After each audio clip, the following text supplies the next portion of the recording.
اچھا، تیسرا سوال آپ سے یہ ہے کہ جو مصیبتیں اور پریشانیاں انسان کے سامنے آتی ہیں ان کے اسباب کیا کیا ہو سکتے ہیں؟ سبب سے مراد یہ ہے کہ وہ کون کون سے کام ہیں یا وہ کون کون سی ایسی چیزیں ہیں جو مصیبتیں اور پریشانیوں کے پیچھے کار فرما ہوتی ہیں؟ قرآن و سنت کے مطالعے سے مصیبتوں کے، پریشانیوں کے، بیماریوں کے، تکالیف کے جو اسباب معلوم ہوتے ہیں وہ 4 ہیں۔ چنانچہ پہلا سبب تو آزمائش ہے کہ دنیا کے اندر جو مصیبتیں، تکالیف، پریشانیاں پیش آتی ہیں اس کے اندر انسان کی آزمائش ہوتی ہے۔ اللہ تبارک و تعالیٰ آدمی کو جانچتے ہیں، آزمائش کرتے ہیں۔ چنانچہ قرآن مجید میں ارشاد ہے لَتُبْلَوُنَّ فِي أَمْوَالِكُمْ وَأَنفُسِكُمْ، البتہ ضرور بالضرور تمہیں تمہاری مالوں اور تمہارے جان کے معاملے میں آزمایا جائے گا۔ اللہ تبارک و تعالیٰ بسا اوقات مصیبت بھیج کر، پریشانی بھیج کر بندے کو آزماتے ہیں کہ یہ مصیبت میں صبر کرتا ہے یا واویلا شروع کر دیتا ہے، جزا فضا کرتا ہے، اس کا رد عمل کیا ہوگا۔ تو پہلا سبب تو آزمائش ہے۔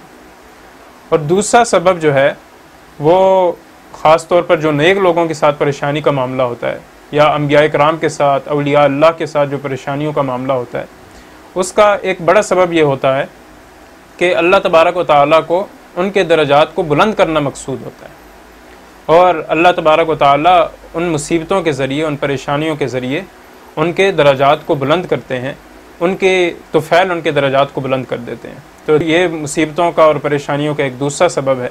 اس پر کئی احادیث موجود ہیں، میں نے اپنی کتاب کے اندر لکھی ہیں، جن میں سے ایک کا خلاصہ یہ ہے کہ اللہ تبارک و تعالیٰ کے ہاں جب کسی بندے کا کوئی مرتبہ اور کوئی درجہ طے کر دیا جاتا ہے لیکن بندہ اپنے عبادات کے ذریعے اس درجے تک، اس لیول تک نہیں پہنچ پا رہا ہوتا، تو اللہ تبارک و تعالیٰ اس کو کسی مصیبت اور تکلیف میں مبتلا کر دیتے ہیں، جس پر آدمی صبر کرتا ہے، اس کے نتیجے میں اللہ تبارک و تعالیٰ آدمی کو اس درجے تک پہنچا دیتے ہیں جو اس کے لیے طے ہو چکا ہوتا ہے۔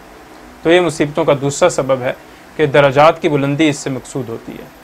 اور مصیبتوں کا ایک تیسرا سبب یہ ہے کہ اس سے اللہ تبارک و تعالیٰ گناہوں کا کفارہ کرتے ہیں، اور اس پر بھی کئی احادیث موجود ہیں، میں نے اپنی کتاب کے اندر لکھی ہیں، جن میں سے صرف میں 2 کا حوالہ یہاں دوں گا۔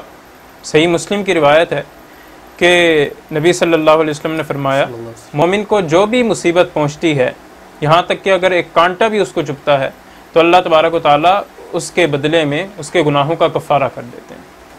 اور دوسری روایت بھی مسلم کی ہے، اس کے اندر نبی صلی اللہ علیہ وسلم نے یوں فرمایا کہ کسی مومن کو درد، تھکن، بیماری یا کوئی بھی غم پہنچتا ہے، حتیٰ کہ اگر کوئی معمولی سی چھوٹی سی تکلیف بھی پہنچتی ہے، تو اللہ تبارک و تعالیٰ اس کے بدلے میں بھی اس کے گناہوں کا کفارہ کر دیتے ہیں۔ تو یہ ایک تیسرا سبب ہو گیا۔ اور چوتھا سبب آدمی کے گناہ ہیں۔ بسا اوقات آدمی کے جو گناہ ہیں ان کی وجہ سے مصائب کا ظہور ہو جاتا ہے، اس کی زندگی میں جو تکالیف پیش آتی ہیں ان کا اصل سبب اس کے گناہ ہوتے ہیں۔ چنانچہ اللہ تبارک و تعالیٰ کا فرمان ہے وَمَا أَصَابَكُم مِّن مُّصِيبَةٍ فَبِمَا كَسَبَتْ أَيْدِيكُمْ، تمہیں جو کوئی بھی مصیبت پیش آتی ہے تو تمہارے اپنے ہاتھوں کی کمائی کا نتیجہ ہے۔ بہت مرتبہ ایسے ہوتا ہے کہ آدمی کا گناہ یا آدمی کی کوئی خطا اس کی پریشانی کا اور مصیبت کا سبب بن جاتی ہے۔ تو یہ 4 اسباب ہیں کہ جو قرآن و سنت کے مطالعے سے ہمیں معلوم ہوتے ہیں، جن کی وجہ سے پریشانیاں دنیا کے اندر پیش آتی ہیں۔